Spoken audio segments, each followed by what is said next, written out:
Welcome to the official launch of Dawn Nelson's latest book, Bone by Bone: Healing from Preverbal and Childhood Abuse.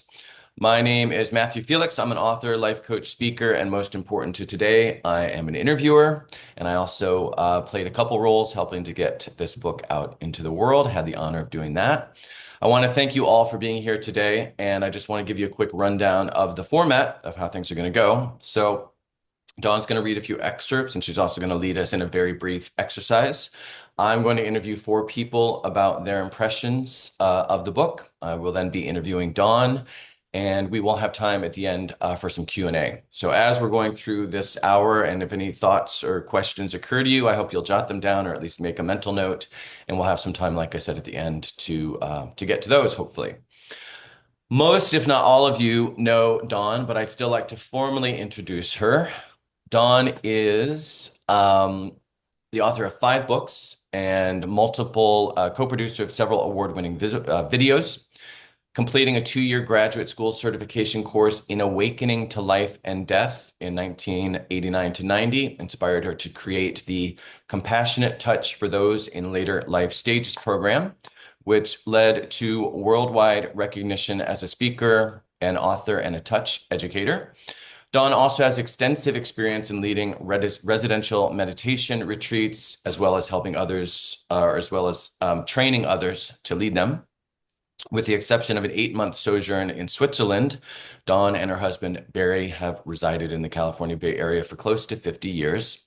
Now retired from teaching, Dawn continues to write, deepen her meditative practices, and spend time with her 3 adult children, 4 grandchildren, and several grand dogs who should not be left out. You can read a number of Dawn's articles and access her plenary talks and lots more on her website, which is fromtheheart-hands.com. I'll put that link in at the end of the session. Welcome, Dawn. Thank you, Matthew. Thank you. All And right. thank you, everybody, for being here. I feel your support across the ocean. I really feel honored that you're here. And we're honored to be here, and we're honored to get to discuss with you this wonderful new book. And I will still be, we have more people I just let in, so I'll probably be bouncing back and forth a little bit. But Dawn, do you want to go ahead and set the stage? I'm not going to interview you yet, but I thought it would be nice if you set the stage by reading the excerpt from the preface. Oh, sure. Okay. Thank you. Thank you. Um, Perhaps there was no more detrimental consequence of our childhood abandonment than being forced to hide our authentic selves. That was a quote from Pete Walker. The power of trauma is that it has both the power to destroy and the power to transform. Peter A. Levine. Swiss author and psychologist Alice Miller said, "The structuring of the brain depends very much on events experienced in the first hours, days, and weeks of a person's life. The persistent absence of responsive care disrupts the developing brain, the amygdala in particular, that part of the limbic system that plays a key role in the processing of emotions and memories that have to do with fear. Some researchers postulate that just as postpartum depression can interfere with bonding, childhood trauma can begin in utero if a mother is stressed, and it can affect a mother's ability to bond with her baby.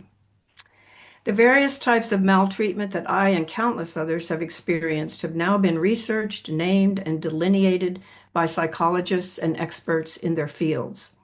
Studies are revealing ways in which how we are cared for before birth, as infants, and as children have a crucial impact on how we view ourselves and relate to others as we age. There's increasing support available from mental health professionals, therapists, researchers specializing in trauma-informed modalities. We can access online healing trauma summits, podcasts, YouTube talks, as well as books and narratives by trauma survivors. May we move beyond our assumptions and the labels we have attached to ourselves and to others. May we relinquish self-defeating thoughts and self-judgments. May we all find ways to release the wounds of the past and to let go of what we cannot change in order to embrace our true selves and each other in the here and now. Thank you very much. That's beautiful.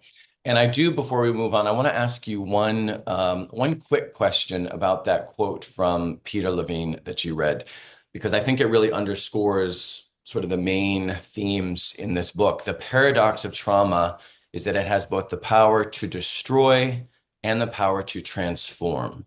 So I love that paradox. Can you just briefly touch on that and how it's related to the book? Well, the thing is, I have actually uncovered both negative and positive ways that my early trauma affected my life. I mean, it gave me empathy for others. It gave me compassion. It gave me, I feel like even though it certainly affected me through my whole life and still is in certain ways, at least I can now kind of recognize some of those ways. It happened just yesterday. And I do feel that anything that happens, it has the power to transform. It has the power to teach us, to Right. give us some lesson if we look for it. Right. Thank you. And there are lots of lessons in this book, obviously, as we're going to discuss. Excuse me. But before you and I talk more, Dawn, excuse me, I'd like to hear some thoughts about the book, as I said, from four people sort of associated with it who got to the chance, who have already had the chance to take a look and have some thoughts on it. And who better to start with than your husband, Barry? So, Barry, welcome and nice to see you again. And go ahead. You're already unmuted, so I guess you're good. Um, you took the photo that appears on the cover of the book. I'm just curious Yeah. what's that? Yes, I did. Oh, yes. I thought you said no, I didn't. Okay, so oops, got the wrong information. Just curious your thoughts on why that was a good fit for this version of the book. Well, first of all, Dawn chose the photo. I didn't, to use for the book. But the photo was wonderful because it was taken at sea when Dawn and I were on a cruise to Japan, and it was, you know, it kind of the layers in it, I think, are interesting. That's what made me want to take the picture, is that there's kind of a very clear sea underneath, and then as it gets higher and higher, it gets lighter, but it also gets a little fuzzier as it goes. And so that struck me as interesting when I was taking it. And then Dawn thought it had relevance too. Right, right. So some people might not realize that Bone by Bone is an updated and expanded version of Dawn's previous book, Little Girl Found. So I'm just curious, I know you were involved in that one. Were you also involved in this updated, expanded version? To some extent, yeah. I read parts of it, the new parts of it, and helped on with some editing stuff. And but it's really her own development that allowed her to expand it the way it is expanded, and I think it makes it a much better book. I think it's really a great book now. Right. And we're going to talk specifically about some of what's changed and what Dawn brought to this updated version of the book. But one more question for you. You recently celebrated your 43rd wedding anniversary. Congratulations. Thank you. Although you met 52 years ago, so you've known Dawn for a long time. And so I'm just curious, this current cycle and this current, again, the production and development of this version of the book. Is there anything you learned about Dawn that you didn't already know, given how much history you have? Uh, no, I would say no. There's Uh-huh. nothing new that I learned, but oddly, at the same time that Dawn was digging deeper to come up with this book, I was digging deeper too, and finding connections to my own relationship and my own process. And I think it had to do with her book, actually. I think the fact that we were both doing that together has resulted in our being even closer, if that's possible. I'm sure it's possible, and I'm glad to hear that that was one of the beautiful things that came out of this endeavor. So Yeah, thank you for sharing, and thank you for again being here today. my pleasure. Going to move on now to Cynthia Spillman. Is Cynthia here? There's so many people I haven't had a chance to look down. He's here. Cynthia is here. Cynthia's here. There she is. Welcome, Cynthia. Cynthia Spillman is an artist, parent, coach, and trauma survivor. And you commented that Bone by Bone, quote, isn't simply a book about recovering from childhood trauma, but that it's, quote, a tale about presence. And I think presence is just, obviously so key and foundational to so much. So I loved that quote. And I'm just curious what you meant by that. Okay. Like, how long do we have? In a nutshell, In you're a just the second in nutshell. line. Yes. Um, I think, like, firstly, I want to go back to the beginning of the book. And I know a number of people haven't read it, but I was so taken aback, like I almost like lost my breath when I read what exactly had occurred with Dawn as an infant, the story of it. And it packed such a powerful punch. And because I also suffered an abandonment at a very young age, and abandonment and neglect, somewhere between birth and age 5. And that, like all these years that I've been doing that work, that kick kind of has not gone away. That, there's a gasp to it. And so that being said, this journey that Dawn has been on is so many years long, as is mine, recovering from this. And yet, the one thread that I've seen throughout this whole thing is my practice, as well as Dawn, we share similar practice in being present to others. This was anecdotal to what I had originally, the journey I'd been on, which was looking for people to become present to me, like really craving an individual to be present without opinion, without feedback, but just the being there completely and totally. And then as the journey has continued, where I've found a huge part of the healing is in my presence to others, which is Dawn's experience as well. So that my presence to others has resulted in a lot of healing for me around my original abandonment.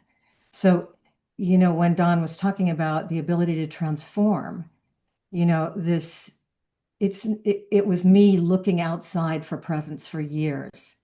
And then the transformation occurred when I began holding presence and holding space for others. Well, thank you so much. Thanks for sharing. Joseph Rubano. Is Joseph here? I saw Rubano, but I don't know if I saw Joseph Rubano. I'm guessing that's the Rubano in question. Here I am. There you are. Okay. Hey. Welcome, Joseph. I'm right next to you on my screen. Oh, are you? Okay. Yes. Well, Cynthia is between us on my screen. So Cynthia needed to put her head down for me to see you over there. So, so thank you for being here. Joseph is a father, grandfather, poet, counselor, and retreat leader. And you commented that, quote, a book is good when it makes you more aware, when it pauses you to contemplate and question. And so my question to you is, how did this, again, in a nutshell, how did this book make you more aware? Well, let's see. Dawn throughout this book is documenting awareness upon awareness. And I've read this book several times. Mm-hmm. And this last reading was that this is not like a story that Dawn is telling as if it happened in the past. This is an ongoing exploration and a transformation going on in the process of writing the book. So you feel that's imparted to the reader. So when Dawn speaks about any woundings, then the awareness is, oh, okay, I'm wounded too. Oh, okay, I've wounded others also. Oh, okay, I can be more grateful here. Oh, I can forgive this one and forgive that one. So every point is asking for waking up. Right. And so the book is very alive. And when you enter into it, then that aliveness you become aware of your own aliveness in your own process. Yeah, that's beautiful. Yeah. And what about in your capacity, excuse me, as a counselor and a retreat leader? Where did you find value in this book in sort of that capacity or potential value? Well, I mean, I've been doing counseling for a long time and leading these retreats, the ones that Dawn is connected to and Cynthia for a while.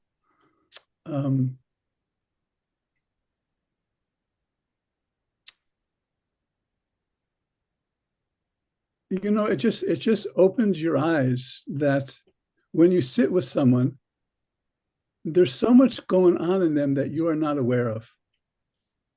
And by living into the experiences that Dawn has lived into and has transformed from, then for me, I'm more attentive to when someone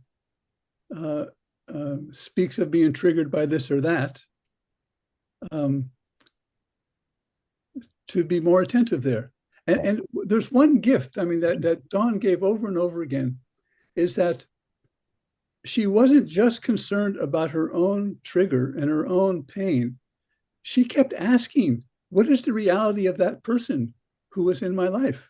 Mm-hmm. So there's an objectivity in the way Dawn brings it, which is just really quite amazing. And so to ask that question when I am triggered, to ask that question, I wonder what's going on in that other person. Right. Now that's a huge step that I am not great at, but I'm learning to be better at.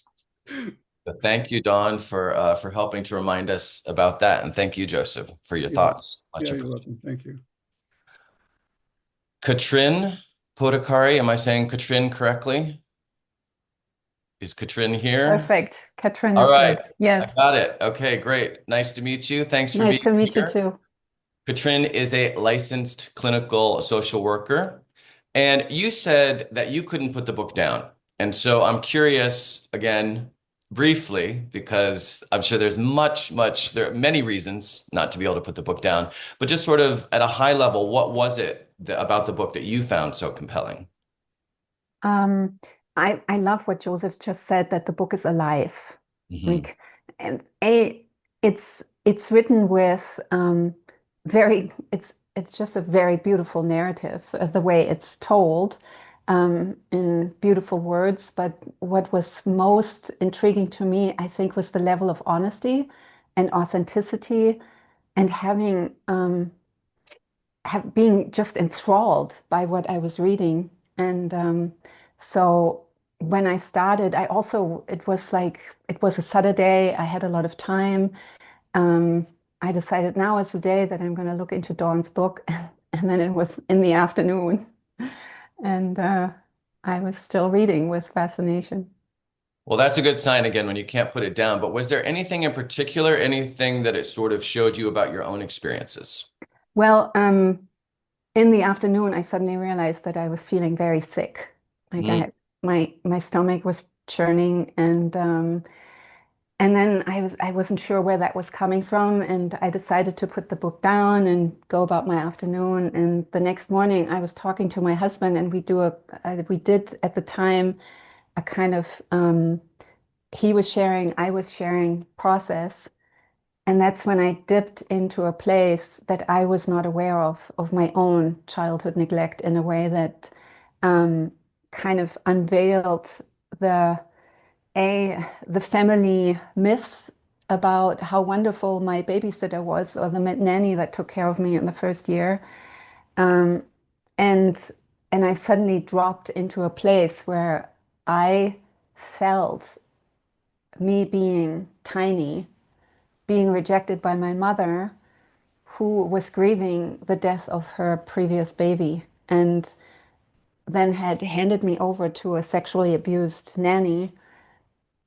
And that was a combination of things that in my family was kind of there were stories about that, like I said, how wonderful that woman was and how much I was loved, and that I had nothing to worry about. And so for years I was questioning that story, but it was through reading the book that I suddenly dropped into a place where all I could feel was I'm not wanted.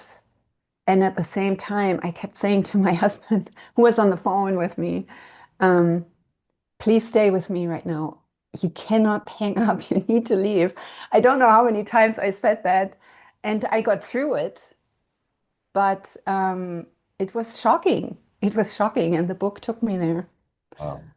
Thank you for sharing. Thank you for sharing. And it's just reminding me, this is why we share our own personal stories, right? Because Right. often they do resonate with others and they do bring awareness to others that they didn't have before we shared our story in whatever format that might be. So thank you so much for sharing that. And thank you, Dawn, for helping bring about this new insight for Katrine. So thank you again for Yeah. being. Thank you. Thank you. So just a quick reminder, I'm now going to go into conversation with Dawn. And so I just want you to pay extra special attention to any question or any questions that you might have for Dawn at the end of this part of our chat. Make a note because we will have Q&A, like I said, at the end. Okay, welcome back, Dawn. Oh, we have someone else who's just joining, so let me let them in before we get started. Okay. So Dawn, we've heard an excerpt from the preface that you read. Thanks again for that. And we've just heard, again, some wonderful insights from people who have already read the book and been associated with the book in different capacities. So I'm just curious, again, from a high level, if you could just tell us what the book is about from your perspective. I think it's about introspection and healing and uh, trying to be honest with oneself about what's going on. I know that I still get triggered still, by so many things, a crying baby, or uh, yesterday Barry and I were watching a TV show and it was kind of dramatic and I was crying. He said, "Are you just crying about the TV show or is it something else?"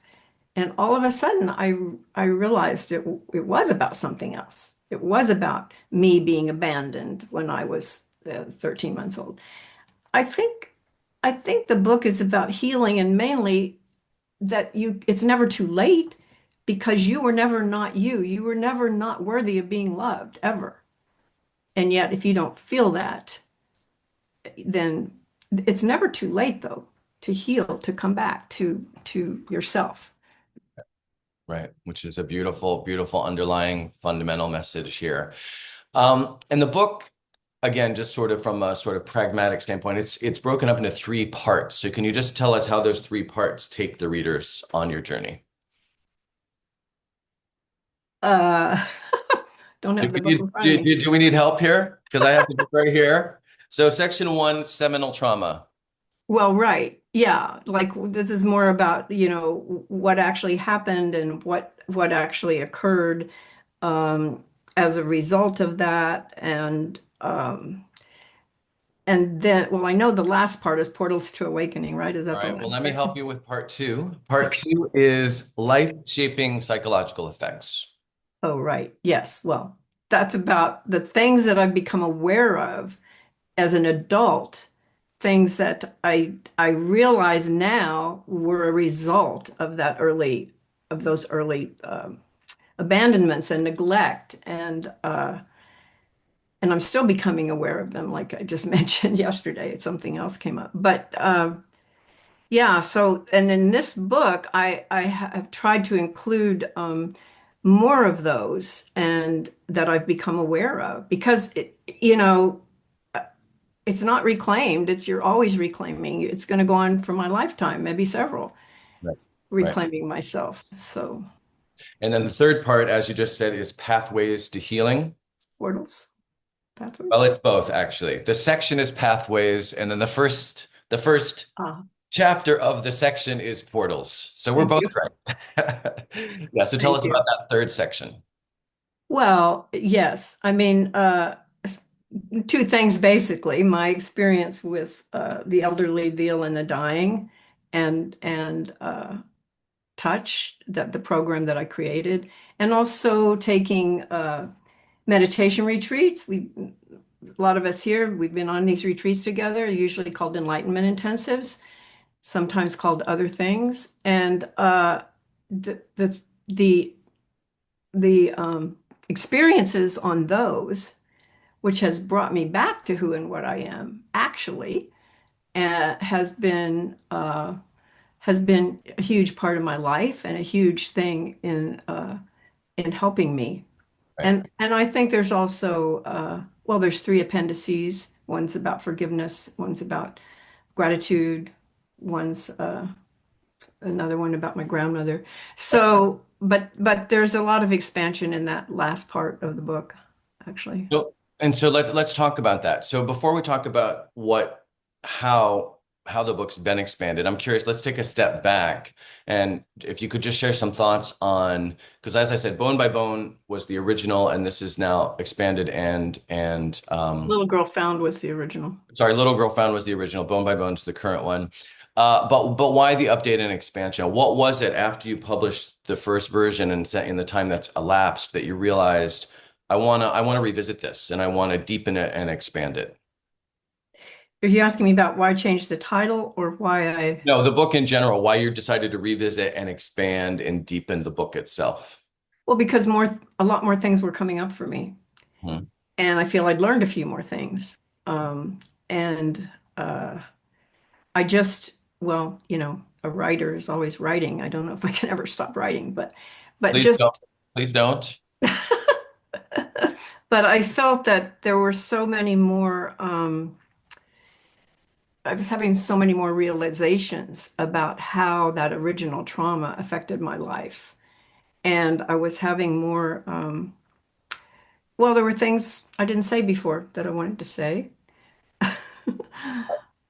So you That mentioned the is, appendices. Are those additions? Because I know there's 90 pages more to this yeah. book.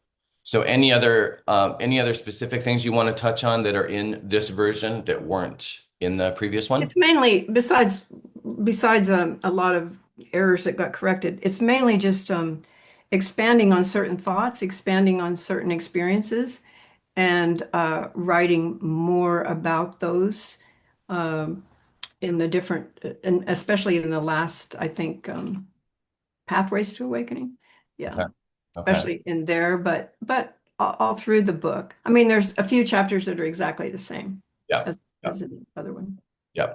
Okay, so we just touched on the title a couple times. There's an excerpt in which you touch on the new title.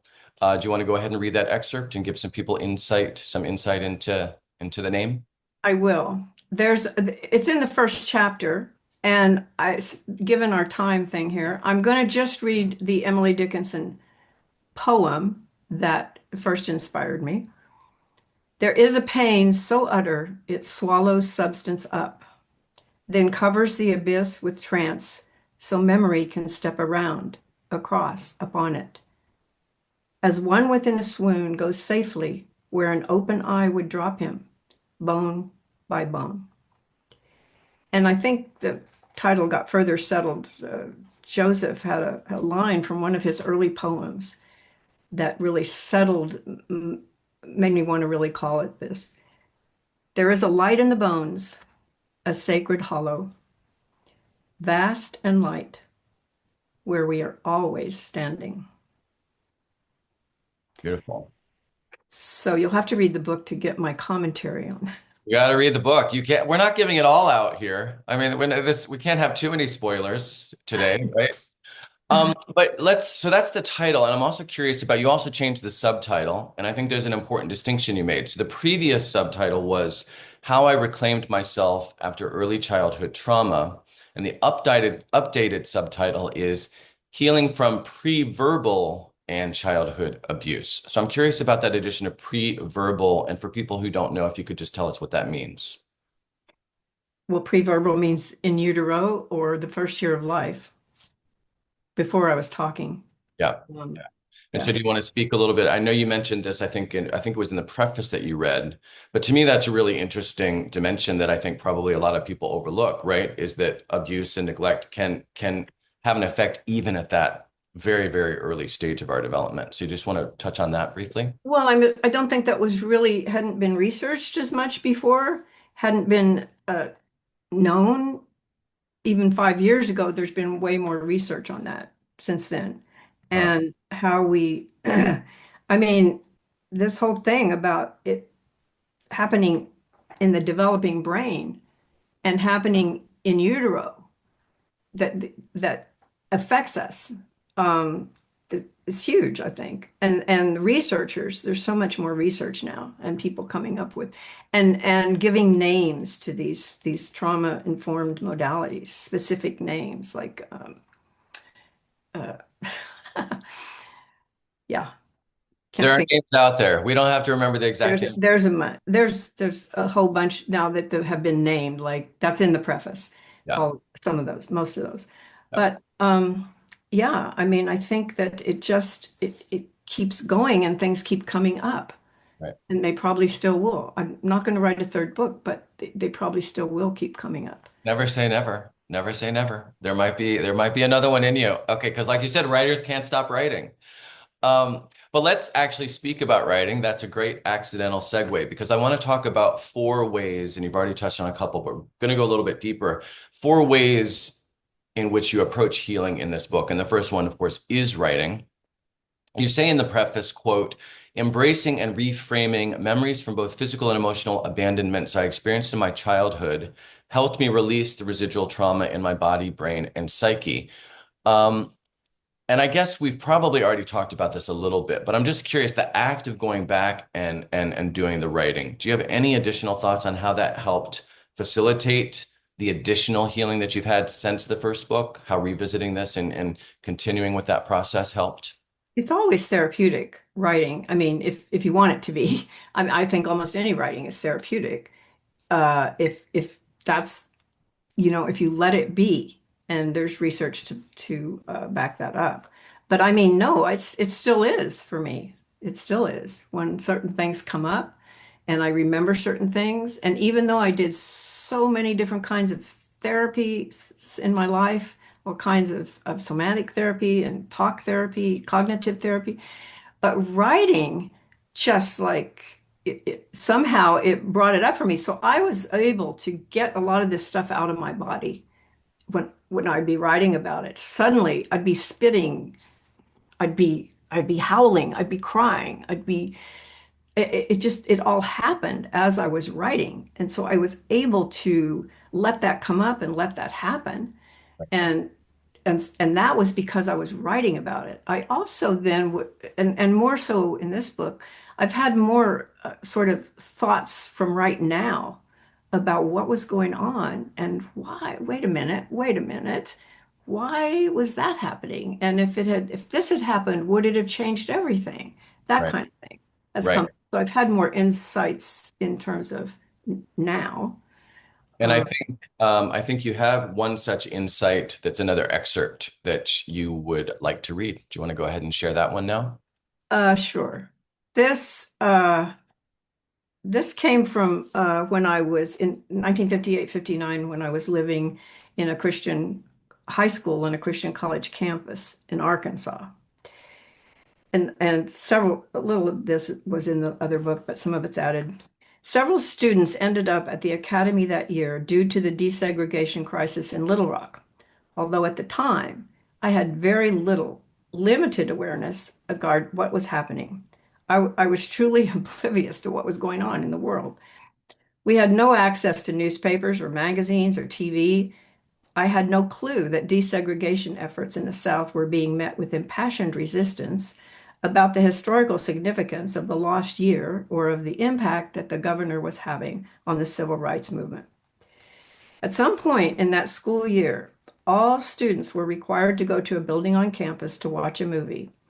At age 15, I was incredibly naive and uneducated regarding communism, the Red Scare, the Cold War politics, or really anything about history in general. I had no idea that the president of the college was a well-known crusader against communism or a staunch member of the John Birch Society. And the main thing I remember about that very unnerving film was this blood red color slowly moving across a map of the United States, like spilled ink, and the dire warning that communism was going to take over the world by a specific date.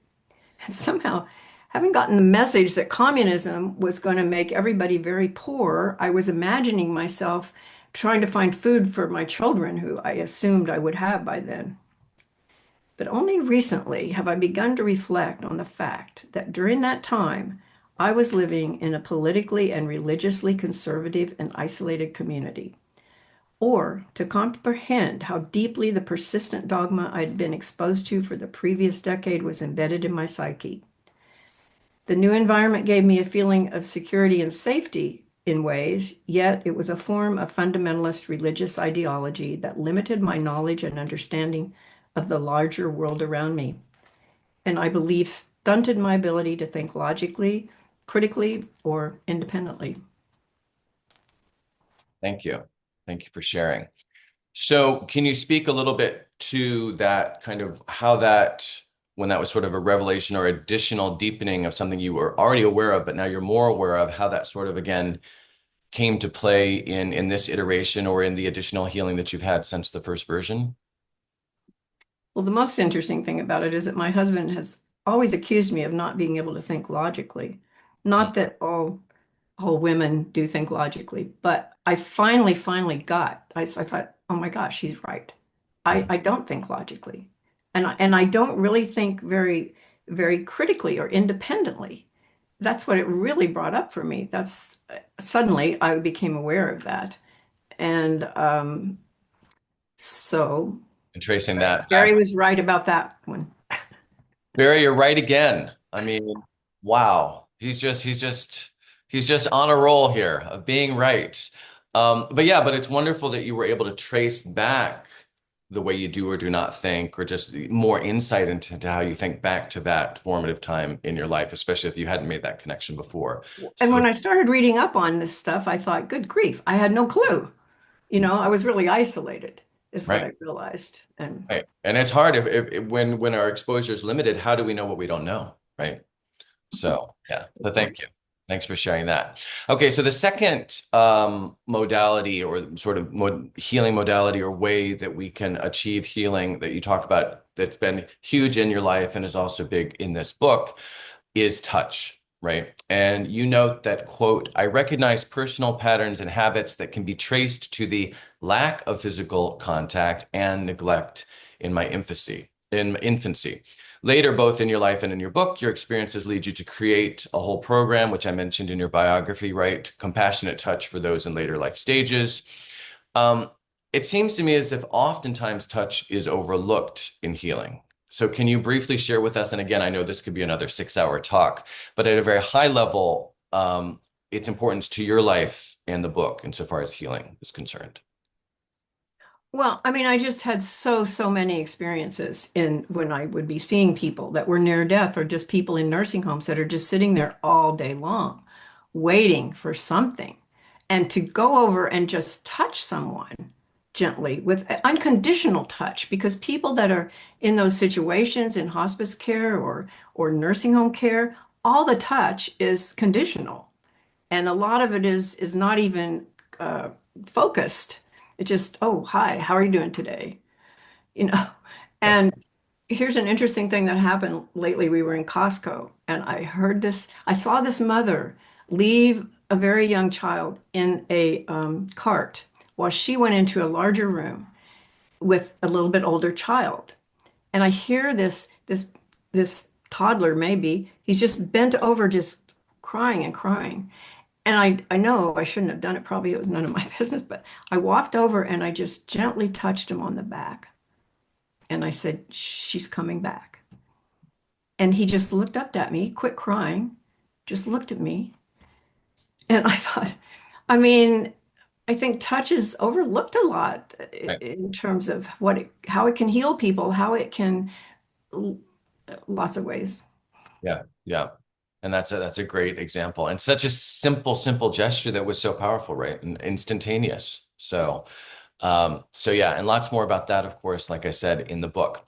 Let's move on to the third or a third factor, because I think there's more than four factors. But the third I'm going to touch on today, right now, and this is forgiveness. And this is another one that I think we're paying a lot more attention now to forgiveness and the importance to the healing process, even though it's still, excuse me, maybe overlooked more than it should be. So can you speak to, why forgiveness is a big part of this book and why you feature that and its importance to healing? Well, we have to forgive ourselves, we have to forgive others. And sometimes it seems like, I think if we don't forgive, it's like if we can't forgive, it's like whatever somebody else did or didn't do, if we can't forgive it, then it's taking up space in our mind and brain, not heart. It's not really doing anything for the person. And so to me, yeah, it's a huge thing to be able to forgive another and to be able to forgive oneself.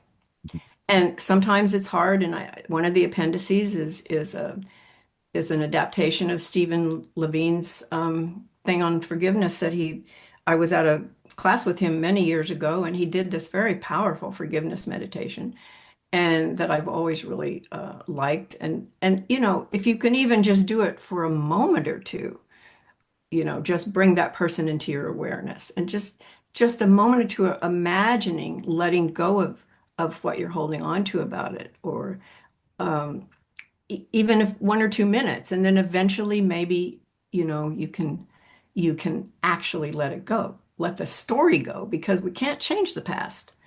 So all we can change is how we react to it. Right. All the thing in our power is to change that. Right. So that's an appendix worth checking out, the appendix on forgiveness. And then last but certainly not least, at least for this hour, I want to talk about gratitude, which there's another appendix related to gratitude. But rather than actually talk about gratitude, I think we're going to experience it, right? So I'm going to turn it over to you to lead us through a brief exercise focused on gratitude. Well, okay, so first I'm going to read a little bit from that appendices. Is that okay? Yeah. A significant shift takes place when we focus our thoughts on the positive things in our lives rather than on the challenges that arise, on tasks we wish we didn't have to do, or abilities we may have temporarily or permanently lost. A regular gratitude practice provides us with a stabilizing rudder as we navigate the river of uncertainty and change that is inevitable in our lives as human beings on this earth. And there are so many ways to practice gratitude, a variety of ways. You can do it by yourself. You can write it. You can shout it. You can sing it. Or with an adult group or children or grandchildren. So this is a few of the examples I give in that appendix about how you might do it. Here's an example: alphabetical, apricots, asparagus, apples, art, autumn, airplanes. Categorical: sunlight, moonlight, daylight, twilight, starlight, flashlights, brake lights. Opposites: hot and cold water, sunrises and sunsets, laughter and tears, dawn and dusk. Rhyming: I always enjoy doing this one. The garden, the flowers and the trees, the ocean, the fish, and especially the bees. So what I would love is if right now each person here could just think of one thing that you're grateful for in this moment, and just say it to yourself right now. And if you'd like to share, you can raise your physical hand or the virtual hand, and Matthew will call on you, and you can just share that one short thing you're grateful for right now. I'm grateful for this day and that you're all here. Okay, Barry out of the gate. I'm grateful to be married to Dawn. Beautiful. Edith, Dutch key. Unmute yourself, please. Or I can maybe do it if I can find you. Let's see. There we go. Okay, can you hear me now? Yep. Okay. I am grateful for my grandchildren. They bring so much light and joy and fun into my life. I love it. Wonderful. Thank you for sharing. Michaela Primo. I'm grateful to know you, Don, and for having heard the things I heard today, and for feeling this connection gives me hopes and a sense of belonging, a home. Thank you. I appreciate that. Thank you for sharing. Pam Knight. I'm grateful for this international community and all of those that are here. Thank you for sharing. I'm going to hop over here and make sure on my second window no one's got their hand raised. Cécile, if you can unmute. I feel grateful for such, excuse me, I'm French and not English. I'm looking for my word. For sharing. I'm grateful for sharing such special, deep things across the oceans. Thanks to Zoom. Merci, Cécile. Bien dit, bien dit. Anyone else? Any of their hands raised? Let me go back to my first window here. Véronique, another French name. I don't know if you're French, but the name is. Do you want to unmute and share what you're grateful for? Or there you go. Yep. Okay. I want to say thank you for everything we do, Don. I love you. I'm close to you because I was abandoned when I was a little girl, and I'm so close to you. Thank you. Thank you for sharing. Okay, I'm going to go ahead and thank you again to those of you who did share. And I'm going to ask Dawn one last question, and then we'll open it up to Q&A, as I mentioned before. And let me go back to my screen so I can see just Dawn. So Dawn, just a quick sort of wrapping it up sort of question. I'm just curious, what do you most hope people will take from this book? Didn't you already ask me that question? I probably did, but your answer might have changed.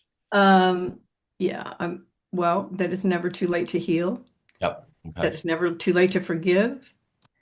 That it's never too late to be who we are and what we are. And it's, I wake up every morning now, and if I'm alive and Barry's alive and I can move my body, thank you. Thank you. Because you get to a certain age and it's like it really starts to, you just live one day at a time. Yep. But sometimes things happen to people when they least expect it. And I just think we have to try to live our best each day and try to do our best and try to be there for other people and for ourselves. And this book helps people to do that. So thank you again for sharing this and for those lovely sentiments and great reminders. And thank you. Okay, so if anyone has questions, go ahead. And again, I'm going to go back into my view so I can see you all. And if not, I have plenty more for Dawn. And I'm going to try to, let's see, I'm going to go over here also and just make sure. Okay. Any questions? Any questions? Going over here. Oh, okay, there's John. Sorry, I'm on two windows of people. So John, if you could go ahead and unmute and ask your question.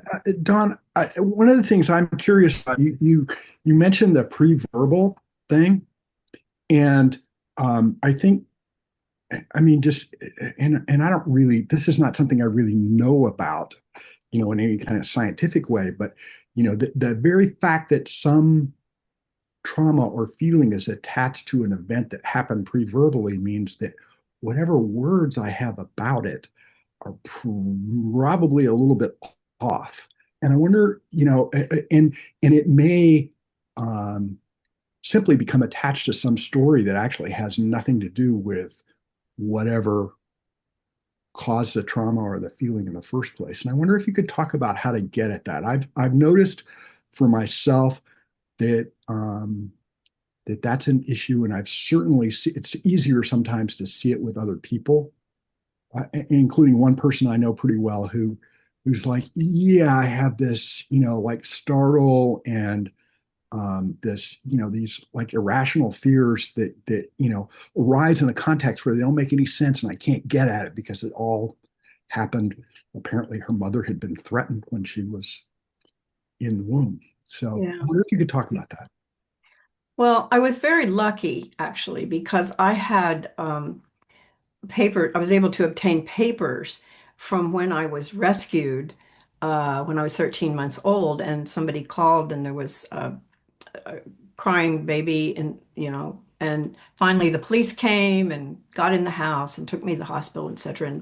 But I was able to read the papers about how they found me, what was going on when they walked in, and how they found me, and so from that, I kind of could realize, well, sure, sure I was wet and dirty, and I probably gave up crying because nobody ever came. And it also brought up a lot of questions because apparently this had gone on many times where my mother wasn't there all night, or she was drunk and over, so it brought up a lot of some questions of mine got answered, like who found me, what happened when they found me. And then many questions came up, like I wondered, was there a street light? Was I cold? How cold was I? And and yet I could at least postulate that if this is happening day after day and I'm sort of being ignored, that I probably gave up crying. I probably just collapsed. It kind of like that the thing I read from Emily Dickinson, that there was just no, you know, so that, and I think I was lucky to get that. And then when I was, so this is the pre-verbal part, because clearly I wasn't. In fact, the other thing is I had a whole bunch of letters I got that my birth mother had written to my father, who was away in the war. And she, at one point, she had said, oh, this was after she gave me up, after I was taken away from her. But she said, she's starting to talk now, and she would have been so much more uh, comfort for me and company to me, insinuating that until I could talk, I was just like not worthwhile, not why am I there? I'm just going to leave her because she doesn't know anything. She can't talk. She can't. So a lot of things came up for me, but I don't know if this is answering your question, John. Is this helpful? John, you're on mute. Yeah, I'm listening to the story, and I'm and it's what you're offering. It's completely fine. I don't Well, know I that do there's a feel good that not answer to this everybody question. is I was lucky just enough to have interested in records. I'm sorry, what'd you say, John? I said, I'm not sure at this point in time that there's a good answer to my question, and you're shedding a light on it. So thank you.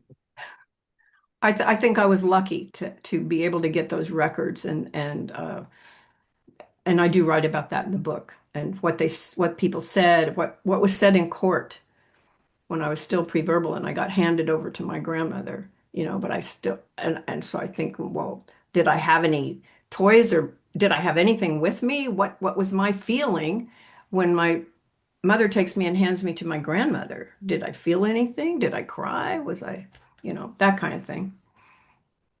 Okay. Any other questions? We have time for one or maybe two more. Just going to take a quick look here. And if not, I have a question. Let's see. But I've already kind of asked a lot of questions. Okay. I'm not seeing any hands. If you do decide that you realize, oh, shoot, you have a question, go ahead and use the icon because that comes up for me very easily seen. But I have one question for you, Dawn, about forgiveness, because again, this is such a focal point of the book and so important to healing in general. What would you tell someone who's struggling to forgive? I have a thing like that happening in my family, actually, and I did offer some advice. Uh-huh. It's the thing is, when the thing that you least want to happen happens, or when something comes up, that whether it's you or a different person, somebody you love, the thing is you can't change the past. So it happened. It already happened, and you can't change that. So what are you doing to your life to just keep not forgiving, not forgiving, not forgiving, or blaming the other person? It's not helpful, because you can't really. if that's what you're holding on to, you're missing the here and now because you're just thinking, this person's wrong. I've got my side story. This person's wrong. That whole thing. I mean, it just, you can't change the past. And all we have is now. All we have is this day, this moment. So to me, forgiveness, I mean, what? Why waste time dwelling on something? Because you want somebody else to apologize or you want somebody to see your point of view about something. Well, what is the point of wasting your precious time dwelling on that? Right, right.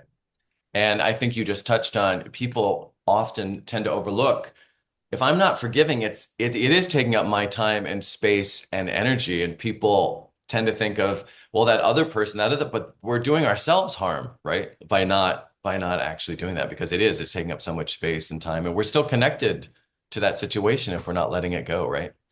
It doesn't mean forgiving doesn't mean that you now, oh, everything's fine and you can have a friendship with this person or whatever. It doesn't mean that. It just means that you're letting it go, so it's not taking up that space in you. Right. Okay, Katrine, so I'm gonna call on you, but we are at the end of the hour, so if you could just ask a quick question, I would appreciate it. Go ahead and unmute. I don't have a question. I just want to say Okay. that, of course, with feeling what happened was not really at the end of my journey with that book. I want to thank Dawn for all the incredible offerings for healing that she made in the book, and I kept the gratitude practice since reading that. And to me, gratitude has become one of the most amazing healing energies, and I owe that to the book, and I just wanted to mention that. Thank you. Thank you for sharing. Dawn, I believe you had a few people you wanted to thank as well before we wrap up. Thank you. Yes. Thanks for reminding me. Well, there's this thing about it takes a village, and I feel like this book really kind of did take that. And I think is Carlos still here? I just want to thank Carlos. Yes, Carlos. Carlos for his hours and hours and hours spent formatting the book for me, and just his generosity in doing that, sometimes when he was also dealing with his own physical pain. And really thank you for that. I think Shelby Putnam Tupper, who isn't here today, did the cover. And she's actually the one that chose Barry's photo among a bunch of images that I sent to her. And she did choose that and work with it. But she did the cover, and well, Matthew, for publishing the book, getting it out there and answering all my naive questions all the time, and hosting this. I thank you. And just well, I want to thank Barry because he's like my he keeps me going, and I'm lucky to be with him. And just thank you all for coming. There's a few people here. I don't know who you are, but I appreciate you being here. And some of you, friends and family, and I just appreciate your presence today. And it is amazing that we have this wonderful Zoom thing because you can actually contact people through this medium, and you can actually feel the contact and the love. So I'm happy that we have this and that people from across the ocean could join us today. Thank you all so much. Thank you, Dawn. Bye. Thank you very much. And thanks for the opportunity for me to be here and help facilitate this. It's quite an honor and a joy. And yes, thank you to everyone else who joined, including people overseas and domestic and wherever you might be, and whether it's day or morning or evening. Thank you so much for being here. I just put links to the book in the chat, so you can get it on Amazon, on bookshop.org. And I also put the link to Dawn's site. So please check that out. And if you do buy the book and you find it moving and inspiring and helpful or whatever, if you could please consider leaving a review on any of those, and on any of the platforms. Their reviews are really, really helpful. And a rating, of course, 4 or 5 stars. 5 is even better. It really, Three is fine. 3 is fine, but if we could do 4 or 5, that much better. And it just helps for people who don't know Dawn to, get that sort of that social proof that this is a book that they need to check out. So thank you in advance for possibly doing that. And thanks again for Thank being you all for these hearts, Thank you, all Dawn. these hearts raising. Thank you. Thank you, Dawn. Thank you. Thank Thank you, you. Matthew. so much. Thank you, Thank Matthew. you, Really Matthew. appreciate this. Incredibly I good got my job. copy of the book already. Bye now. Love you, Thank you Dawn. so much. Who said that? Fabulous. Thank you. John did. Fabulous.